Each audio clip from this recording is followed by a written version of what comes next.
evening, I'm Ces Orenia Drilon. And I'm Pauline Verzosa. The big stories tonight. It seems the bombshell of Batangas Congressman Leandro Leviste is backfiring as more officials question his claims and intentions in blowing the whistle on allegedly questionable public works insertions. And we have another survey on our hands that shows Vice President Sara Duterte being the more trusted and approved top official than President Bongbong Marcos. Now, what could this mean for an administration facing a massive corruption scandal? And we're learning more about the so-called runaway bride who got a lot of people guessing and whose disappearance remains a mystery until now. Wala po akong ibinibid na Congressman Leviste dahil wala akong personal knowledge on that. Right. So ang kailangan na lang po dyan ay talagang malaman, maimbestigahan kung paano nga ba niya nakuha yung files. The so-called Cabral files were not freely given to Batangas Congressman Leandro Leviste. Staff members of the late Public Works Undersecretary Maria Catalina Cabral claim these were forcibly taken from her office and they have photos to prove it. Now, a congressman says if this is true, Leviste may face an ethics complaint for his actions. Mobile journalist Arles de los Santos has tonight's big story. Since December 24, Batangas 1st District Congressman Leandro Leviste had been revealing pieces from the so-called Cabral files. He had even asked Public Works Secretary Vince Dizon to authenticate the said documents and later on posted them on his social media account. This opened Leviste to criticisms over the authenticity of the alleged files in his possession. Some are insinuating that he acquired the documents forcibly from the late DPWH Undersecretary Catalina Cabral, rendering the alleged evidence as inadmissible. Leviste had since maintained that Cabral gave him the documents voluntarily and that Secretary Dizon had authorized his visit, a claim which the Public Works Chief has denied. A staff of Cabral has now surfaced, debunking Leviste's story. Footage from the DPWH on September 4, the day Leviste said Cabral gave him the documents, put Leviste in the location. It showed the neophyte lawmaker entering Cabral's office, then both headed to another office. At past 6 in the evening, CCTV recorded Leviste and Cabral leaving the said office with the legislator having documents in hand. What was not seen supposedly was the manner which Leviste got hold of the documents. Cabral's staff said these were forcibly taken by Leviste from Cabral. Pictures of Cabral's bloodied fingers allegedly proving the action also surfaced. But Leviste says it again. He legally obtained the DPWH files. He also questioned the motive behind the release of the photos, saying it only raises question on why the DPWH won't release Cabral's files. But for Malacanang, this matter warrants an investigation.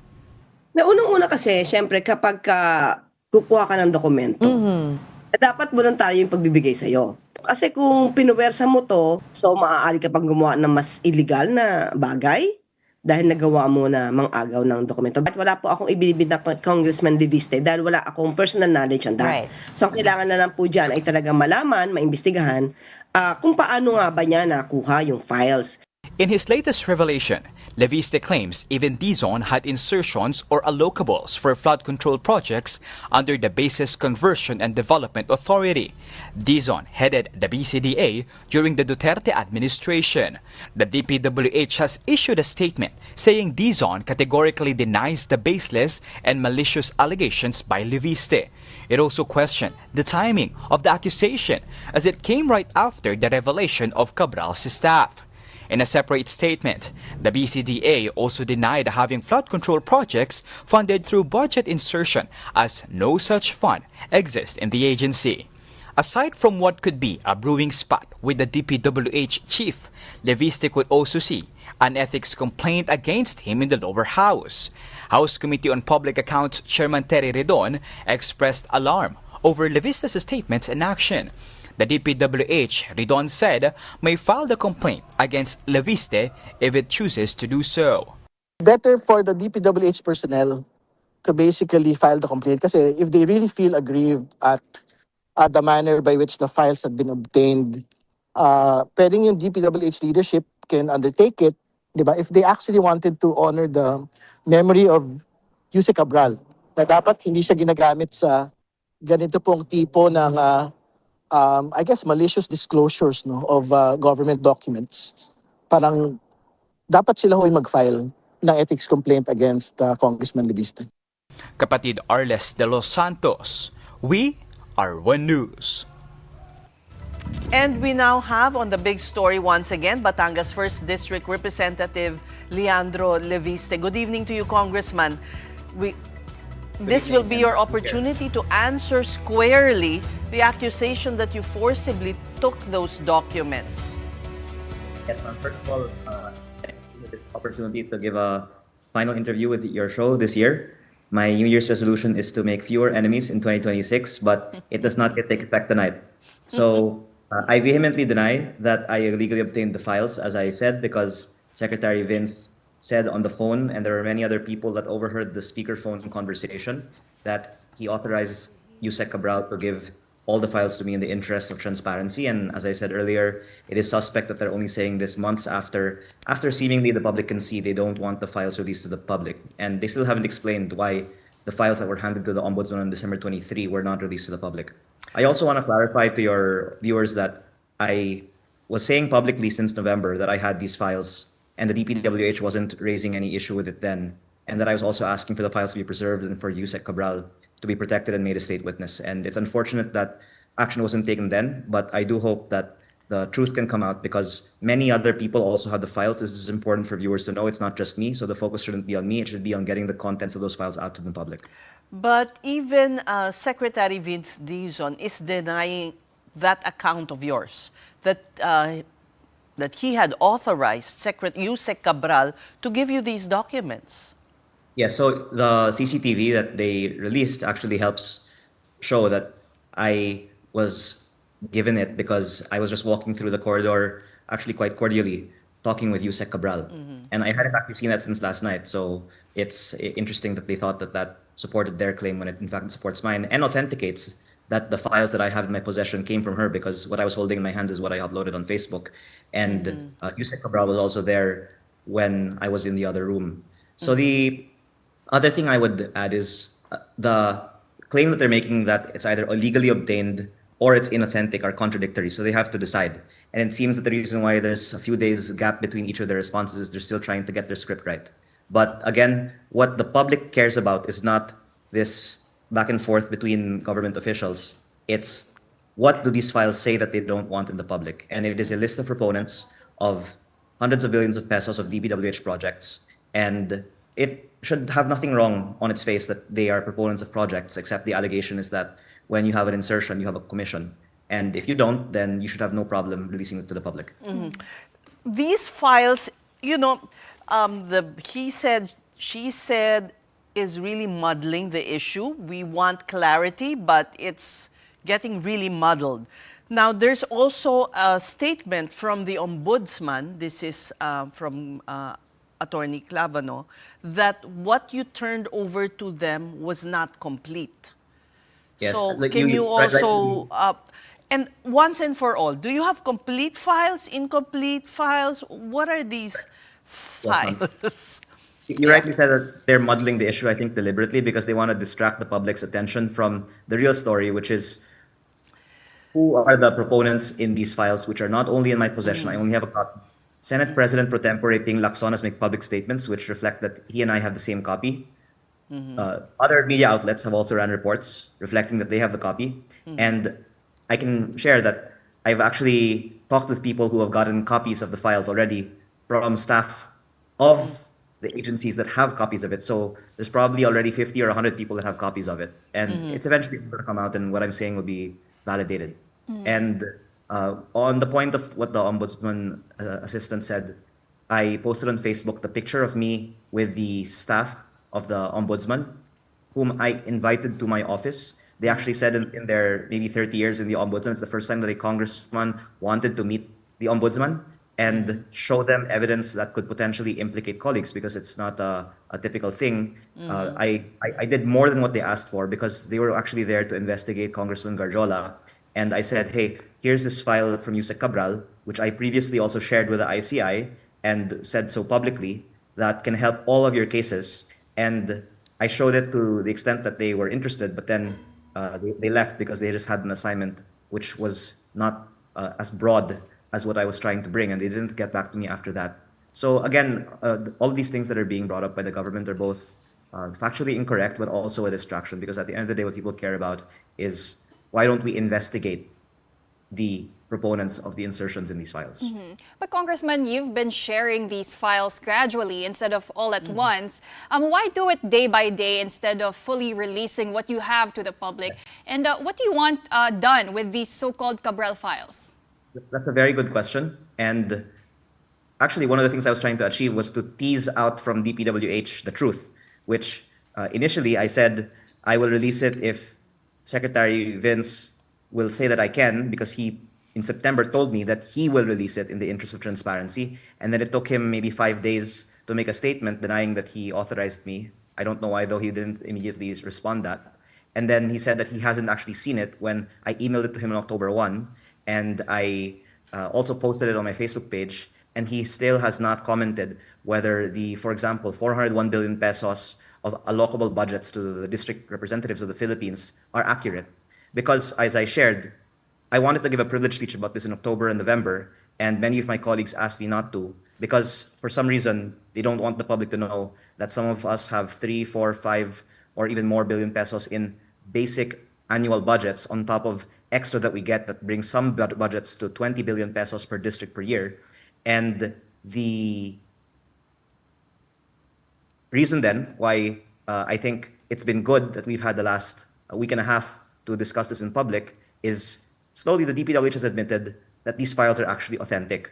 Because, again, it's a big irony that they released this claim that I illegally obtained them after they said that my files are inauthentic. And there are actually some commentators who are saying, why are there dead congressmen on the list? I don't know. You should ask the DPWH people that made the list, because I'm just sharing exactly the file that I was given on September 4. And the reason that I'm saying it's good is I can see on social media that now people who were initially skeptical as to how a neophyte like me got a hold of the files now believe, because of the admission of the DPWH, that I got the files from them. Now, I would like to assure the public that they will eventually see the whole files, because the earlier statement I made is that many people have a copy. In fact, another media outlet is running nightly stories on some of the contents of it. But what I have shared is at least the highlights on the allocable budgets. And unfortunately, it's come at the expense with burning bridges with some people in the House, because now a lot of people are having to answer to their constituents on why they don't see that many billions of products coming into their districts. But one thing that, if I may, ma'am, I would like to share is addition to some of the public statements on one of the proponents of the files that has been made.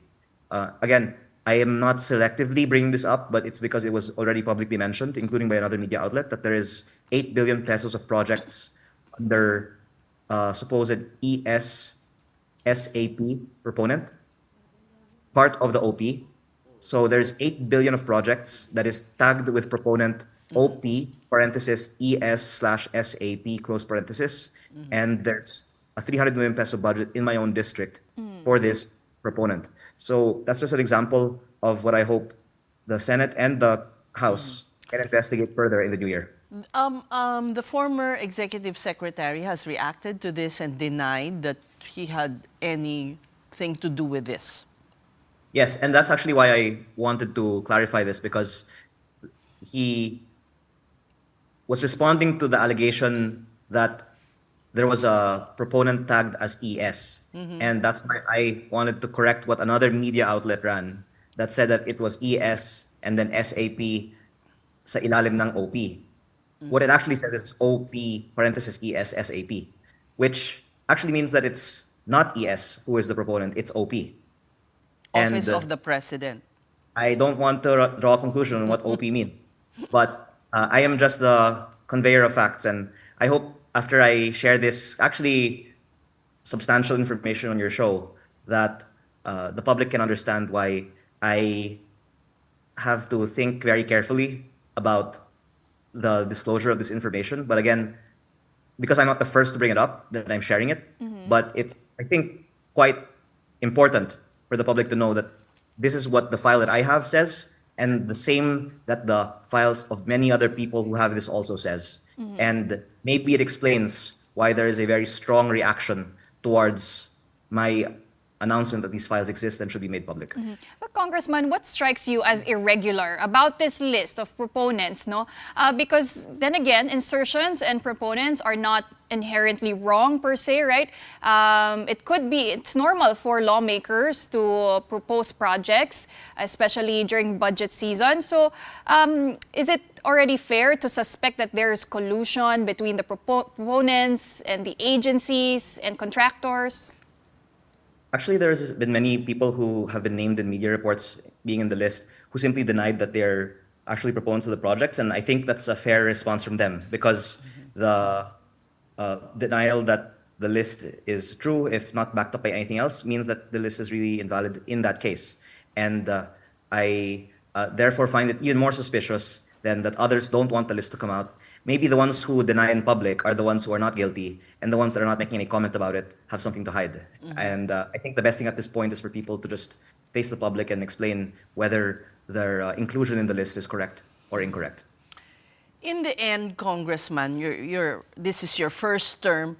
Would you want an overhaul of the system?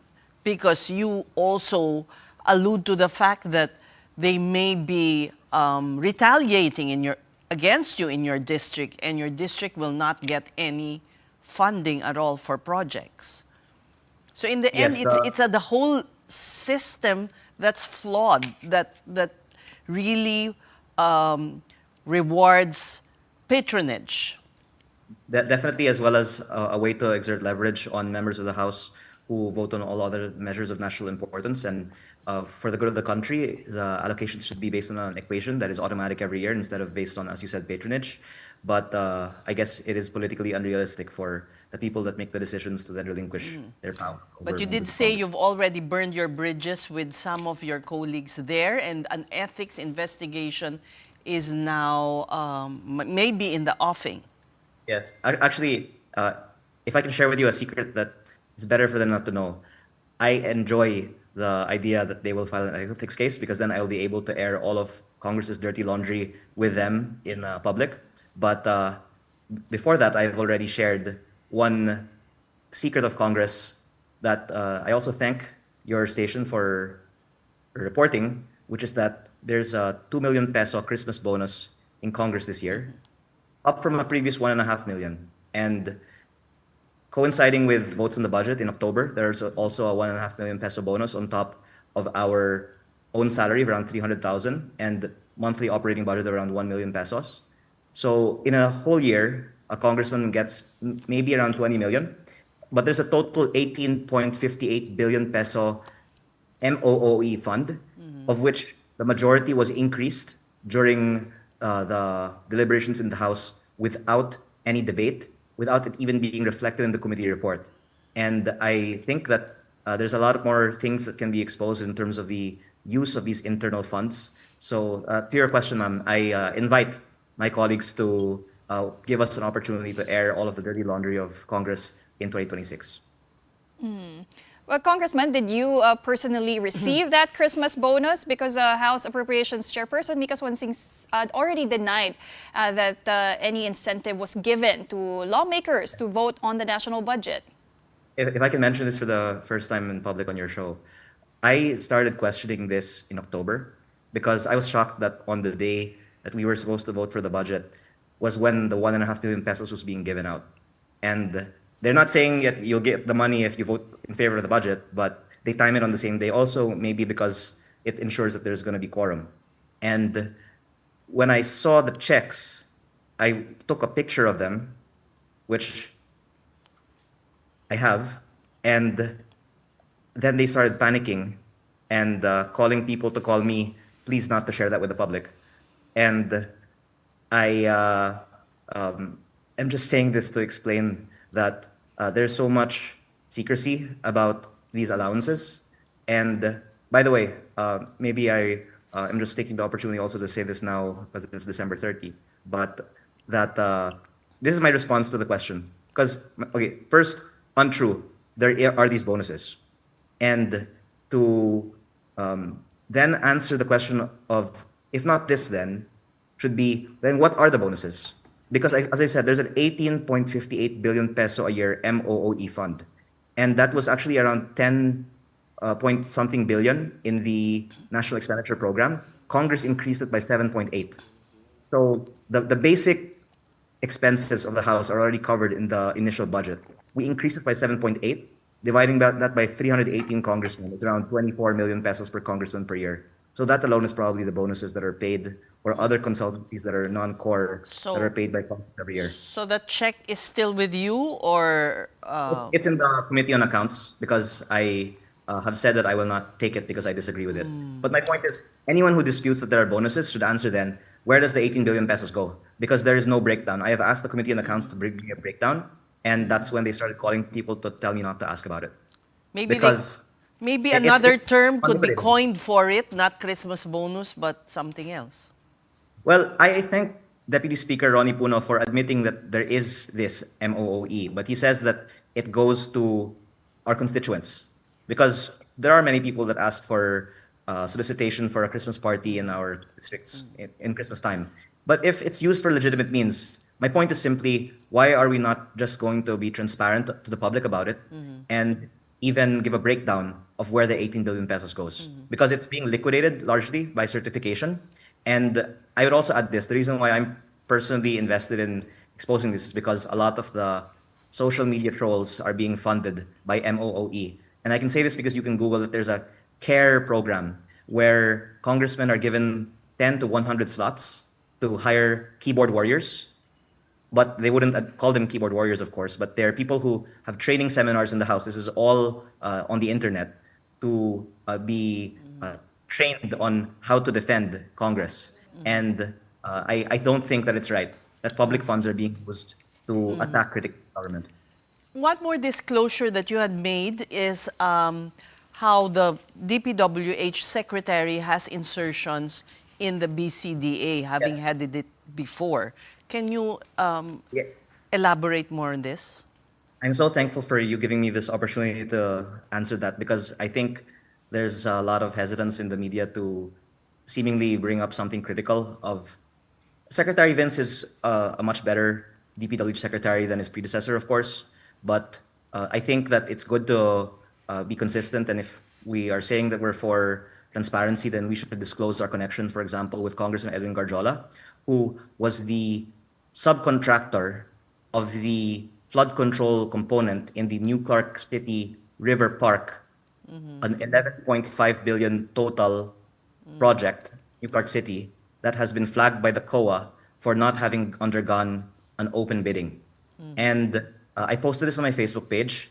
There are pictures of Secretary Vince doing a site inspection with a Malaysian company who was the general contractor and the Garjola-linked company, Laurel Development Corporation, in New Clark City. So when I just posted suddenly last night that there is a flood control project in BCDA, I didn't give this detail. They denied it. And then I posted the picture of them doing a site inspection on it. And there's been no response. So I'm thankful that you're giving me this opportunity to clarify this. You can check my So, Facebook page. There this- is a Garjola flood control contract in BCDA. Okay, but was it described as a flood control project or a park development?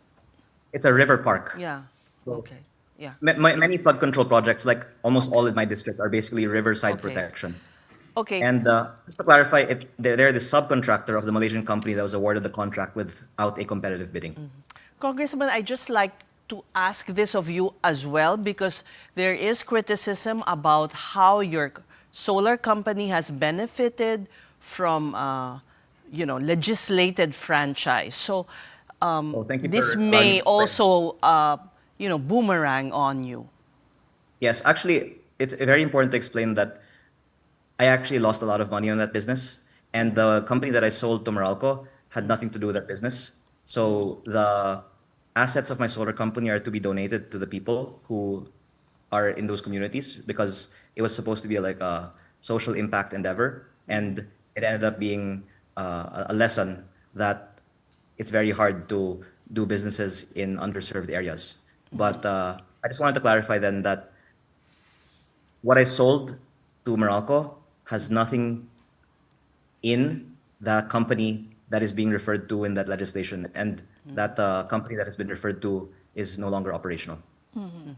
Well, Congressman, just as a final question, how do you respond to those questioning your intentions in all the exposés you've been doing, exposing the dealings within Congress, airing the dirty laundry? Some are questioning, ano ba talaga ang motibo ni Congressman Leandro Leviste? How do you respond to that? Well, actually, the reason why I'm bringing up the MOE issue is because I think that the only people that are expressing opinions like that are people that are being paid by the government using MOE. Because I don't meet ordinary Filipinos who say, I don't want corruption exposed. I don't like politicians who give interviews to share things that I don't know about how government funds are spent. The people that I see on Facebook want to learn more about things that have been hidden from Congress all this time. But on my part, I think the public can plainly see that I am not financially benefiting from what I'm doing now. It's quite a big sacrifice, actually, and even to my own security. But maybe they can see that I enjoy what I'm doing. So I'm also very thankful that I have this opportunity and am not at the mercy of, for example, the House Committee on Appropriations that dangles so-called incentives, as I've said, and was told to me by a House Committee Appropriations staff, the congressman, to not say things like this in interviews. So I'm very blessed to be able to say the truth in an interview. All right, we thank you for your time. Batangas 1st District Representative Leandro Leviste. Thank you very much.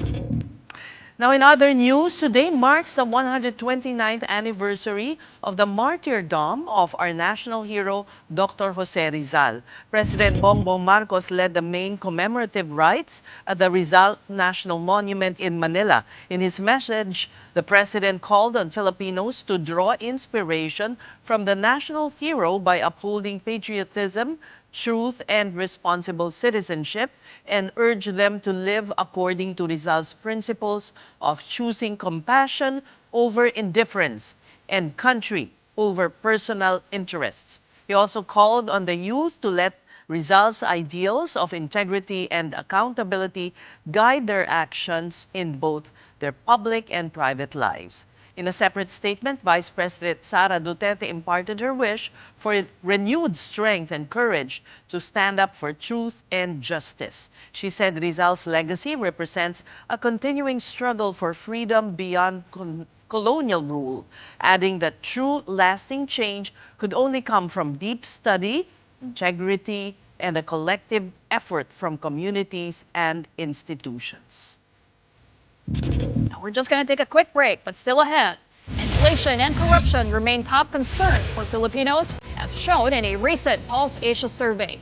And in that same poll, they also rate the president and vice president based on trustworthiness and performance.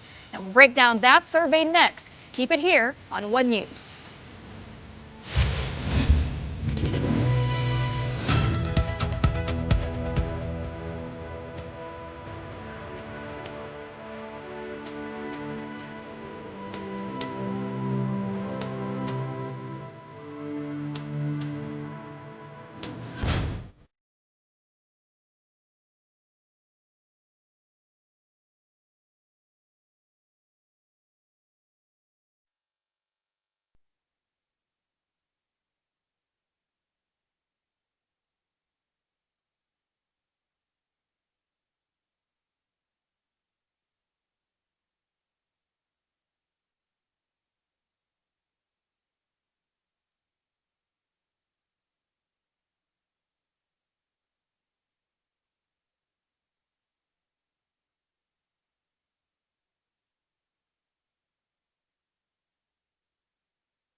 Welcome back to the big story. Almost half of Filipinos are critical of the work being done by President Marcos, while his estranged Vice President Sara Duterte enjoys a small majority in approval and trust ratings. Of the 1,200 Filipino adults polled from December 12 to 15 by Pulse Asia, 48% disapprove of the president's performance, while only 34% registered their approval. Mr. Marcos got a 17-point increase in his disapproval ratings in Metro Manila from the last survey in September. As for the vice president, she got an approval rating of 56%, though her disapproval numbers went up by 2 points to 24%.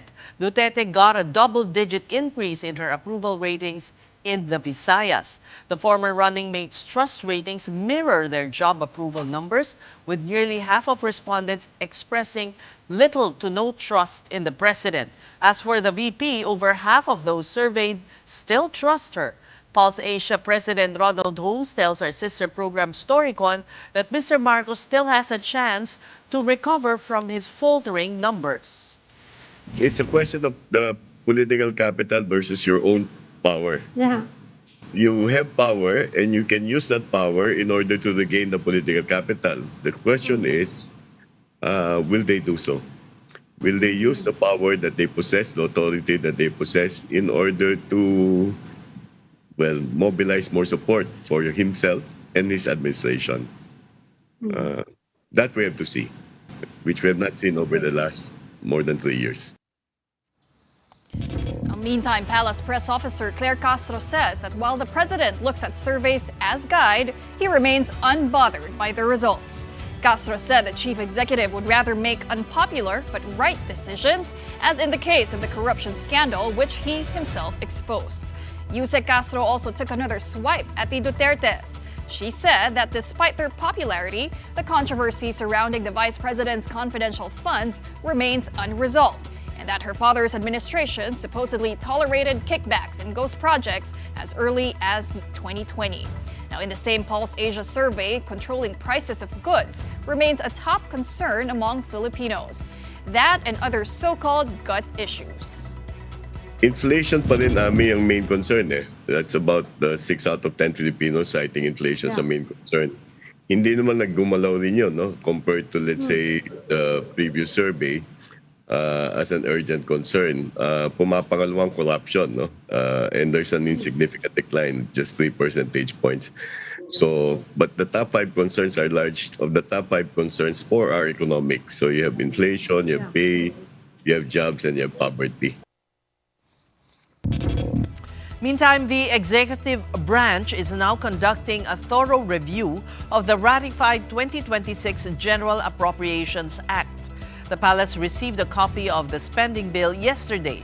Executive Secretary Ralph Recto said President Bongbong Marcos and his team are scrutinizing all allocations and provisions to account for changes from the original National Expenditure Program. He added that the review aims to ensure the national budget meets legal requirements and addresses the needs of the Filipino people. The review, according to Recto, is expected to take about a week. Malacanang earlier said the chief executive will sign the 2026 budget on the first week of January. Now at this point, let's bring in Jean Encinas Franco of the UP Political Science Department. Welcome to the Big Story, Professor. Hi, good evening, sir. Good evening po din. All right. Let's zero in first on the series of disclosures by Congressman Leviste, which is now which is being denied by the DPWH and even to a certain extent by the Office of the Ombudsman. What do we make of this maverick congressman who is now telling what it is in Congress, even to the point of disclosing Christmas bonuses? Yeah, no. Well, of course, we welcome transparency, no, and accountability, especially during these times. It's just a pity that because of what has transpired, because of he said, she said, process that has been going on the past few days, they have become the story rather than, the documents that they're supposed to present to the public. So that's the last thing that we want to happen, because no matter what, we want the truth to come out. So you're saying it's become more personality driven. Yes, exactly. And because of the stories revolving around whether these are indeed genuine documents or not, whether these were redacted documents, then we don't want this to happen, given that we want documents that will give us the truth. Right. No? Yeah. We want all the investigations to be credible at the end of the day, so that whatever comes out in January, kung sino man ang makulong, kung sino man ang ma-aresto, dapat katanggap-tanggap. But Professor, do you think that Congressman Leandro Leviste is actually onto something? And if yes, how should he handle it? Well, if he is on to something, I guess, he should somehow calibrate or review what he's been doing, because some other sectors, some people are starting to question his credibility or his motive, regarding the document. But actually, the situation now is the real source of the documents, or the DPWH, is not being candid either. It's really, the situation is very muddled. Do you? Exactly. Yeah, muddled is the right word, and it's very unfortunate that this has happened. No, that's why the ombudsman and all the authorities must really expedite these cases, so that this is resolved in the soonest possible time. Kasi the more na magtagal, the more that other people will politicize this, no? Who is emerging as a trustworthy source in this whole investigation? There doesn't seem to be anyone who enjoys trust, exactly. credibility. Yeah. None. So from the very start, the ICI has been met with a lot of controversy, resignation. Yeah. So where does the public go? There have been protests, but the protests also, and I'd like to ask you this, doesn't seem to have any real demand. It's very broad. Should the public, or should these organized protests be more specific with what they want the government to do? The protests have been very specific. They want the government to hold the people, those who are the perpetrators of the flood control corruption scandal, be put to jail. No, they've also pero walang deadline, such as the political dynasty. Sorry. Walang time. The timeline is unclear. It seems like I feel as an observer that we're just coasting along, and there doesn't seem to be a favorable conclusion in the offing. Anong assessment po ninyo, Professor? My sense is that the protesters are also waiting for what's going to happen. They thought that, they believe that something's going to happen before Christmas, but it did not happen. So these are the holidays, so they're having a wait-and-see attitude. But I'm pretty sure that they have concrete plans up their sleeves in the coming week, no? And in fairness to them, they've been also very effective in terms of calling Malacanang to task, calling our senators to task, so that they would at least listen to the public pulse and to the demands of the public. Well, Professor, if we may go to that recent Pulse Asia survey showing that nearly half of Filipinos disapprove of the performance of President Bongbong Marcos, while Vice President Sara Duterte still enjoys small majority approval. What do these numbers tell you, Professor, and how do they compare to previous administrations? Well,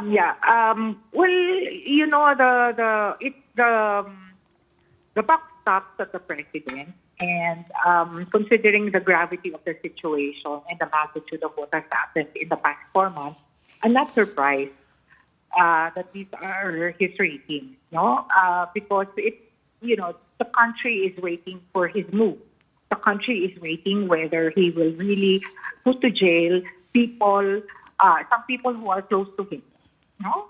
Some people who have been implicated in the flood control scandal. So I'm not surprised. Now, with regard to Sara Duterte, well, of course, she has enjoyed high approval ratings from the get-go, and she also has Mindanao and a part of the Visayas who remain loyal to her, mainly also because of ethno-linguistic ties, no? The mga Visayan speaking and those from Mindanao. But Professor, at the same time, controlling inflation is also the top concern for many Filipinos. It's also where the government gets its lowest approval rating. For President Bongbong Marcos, how damaging is that? That it's a gut issue still affecting the public, the Filipinos? And is there still any viable path for President Marcos to recover in terms of his numbers? Yeah. That's a very good observation, and I think, because from the very start, the president campaigned on a gut issue. Remember the 20 peso Bigas. a kilo price of rice, and that's why people are holding him into account. No, well, there are kadiwa stores, but the distribution is really just limited, and people also want concrete results in terms of lowering of the prices of goods, as the survey said, and also the decent employment, of course. So, Professor, when people say that their top concerns are inflation, corruption, and even job security, no, are they blaming here the president and not the system? It's really the president, because that's the that's where they turn to. That's to whom they turn to, no?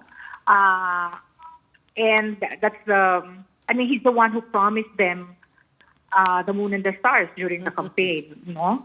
And he's the most visible government official of the land, and that's why they're blaming the president, and we can't blame them, no, for doing this. Now, if we can move to the live streaming of the BICAM process in the budget, what's your assessment? Was there complete transparency about the process, or there's still much to be left? Yeah. Because even if it was live streamed, there were also statements from prominent legislators indicating that they felt that the process was railroaded, the voting yesterday. So this is the last thing that we want to happen again, no? In the budget process. We want the budget process to be credible and not be seen as being rushed, no? So when you say transparency, hindi lang, ipalabas sa TV or sa YouTube, no? Yeah. Everything has to be recorded too, no? Lahat ng nag-intervene, lahat ng sinabi, I hope they recorded it, no? I hope there were no small meetings that happened. So we're not sure about that. I hope, walang ganon. Well, observers say that's what happened, but there were really small meetings that were not recorded. Oh. Yeah. Yeah. We will have to see. It's still. But would you say that was a good first attempt? Um, yeah, maybe they're taking. I mean, of course, considering the gravity of the situation, they should have made bold steps. But these are baby steps. Maybe they still have to learn the process of being, transparent. Yeah. Well, finally, Professor, given how turbulent and eventful 2025 was, what is your outlook for 2026? It's difficult to make an outlook given the fluidity of the situation. But I guess the 2026 is a make or break for the Marcos administration. They really have to show that they've learned a lot from this situation, because I think the flood control scandal is a defining moment, no, in the history of the Marcos administration. People will judge him based on what the administration will do about it. Well, we thank you for talking to us, political scientist Jean Encinas Franco.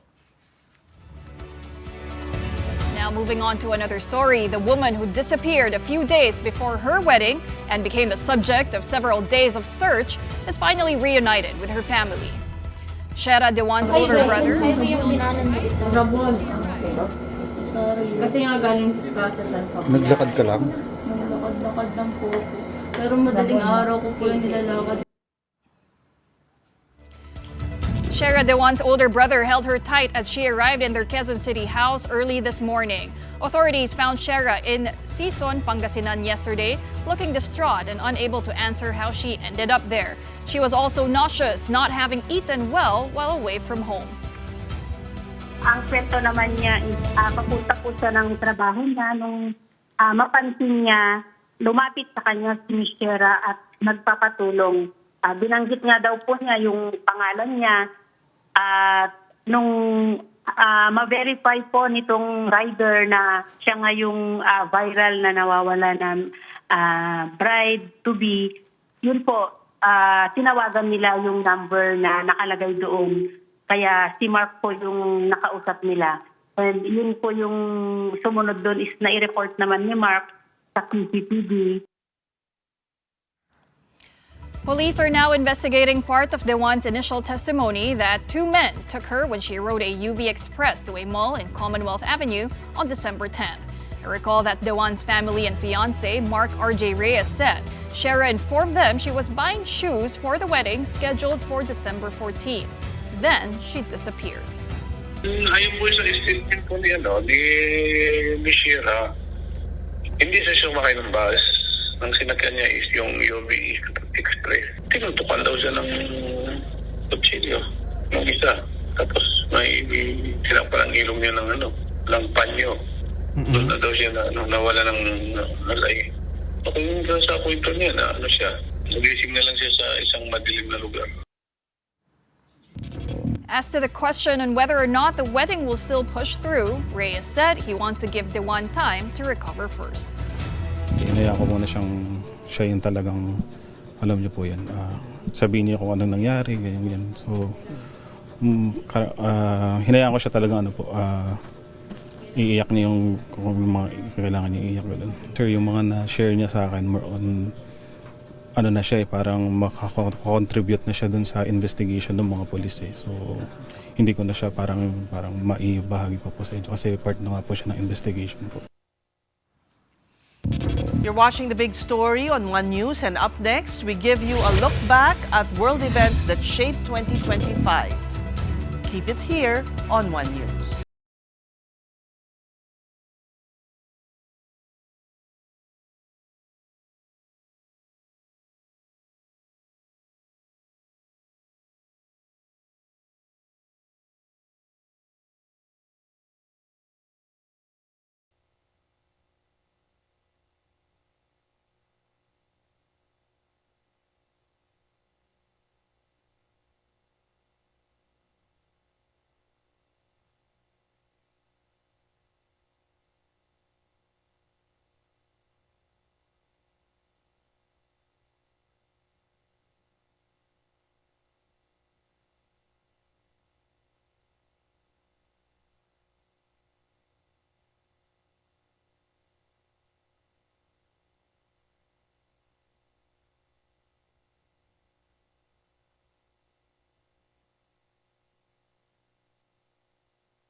The big story is back with a look back at the events that defined the turbulent year 2025, from the return of Donald Trump to the White House, conflict in the Middle East, to a new pope for the Catholic Church. The first quarter of the 21st century was capped with unending change and chaos.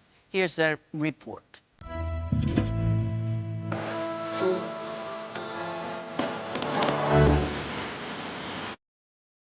Three Israeli hostages have come home after over 470 days in captivity. I got like 9 million more than anybody else had ever gotten. They said we lost. And because of that, I said to Melania, what do you think? And she said, you want to do this again? An Army Black Hawk helicopter and an American Airlines passenger jet collided about 9 o'clock this evening.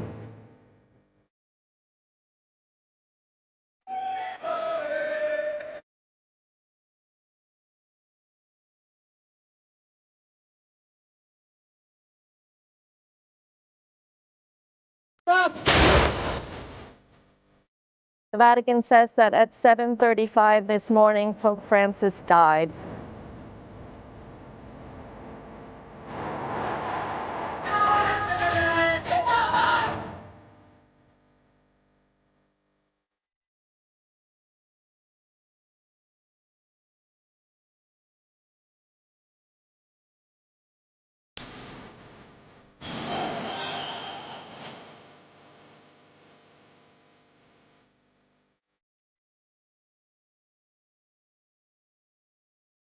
Standing on the banks of the Guadalupe River, the site of some of the worst damage to come from the floods that ripped through this area on July 4th.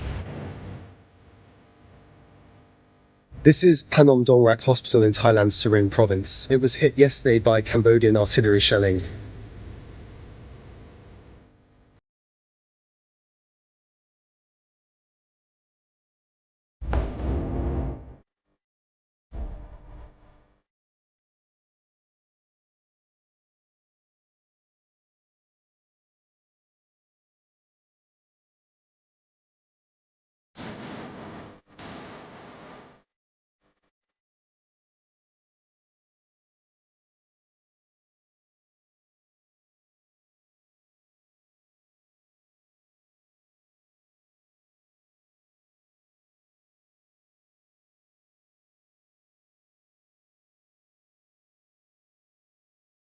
So Donald Trump, since I know you're watching, turn the volume up.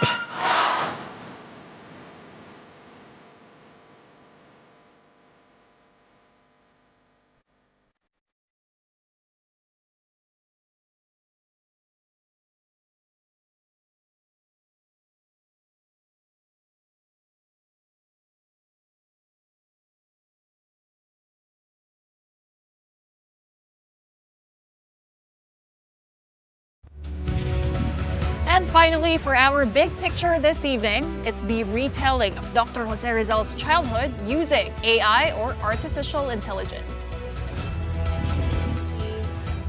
Jose Protasio Rizal, pero tawagin nyo na lang akong Pepe. Kung nagtataka kayo kung bakit mukha akong galing sa lumang litrato, doon nagsimula ang pagbabago. Hindi pa ako bayani, hindi pa ako martir. Isa pa lang akong bata na natutong mag-isip, magtanong at mangarap. Ako si Pepe. At ito, ang simula ng aking kwento. Darating ngayong Disyembre 30, araw ni Rizal. Pepe, ang batang henyo. Pepe, ang batang henyo, reimagines our national hero as a child who is curious, intelligent, and assertive. Qualities that the series' creators want to convey to the public. According to Pocholo de Leon Gonzalez, founder of the Voice Masters, Creative Voices, and Creative AI Animation, the series is one way to bring Rizal closer to today's generation using animation, storytelling, and responsible AI.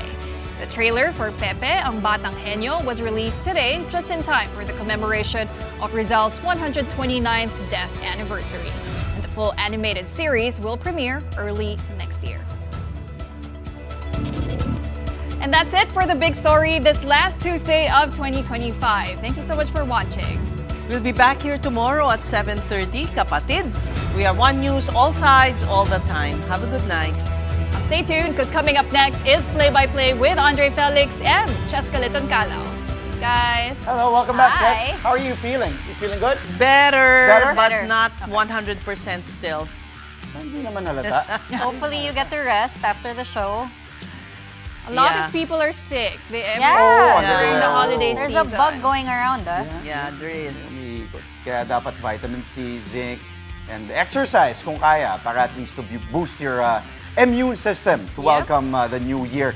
Any resolutions? Dapat matanungin ko na ngayon or bukas na lang? Any New Year's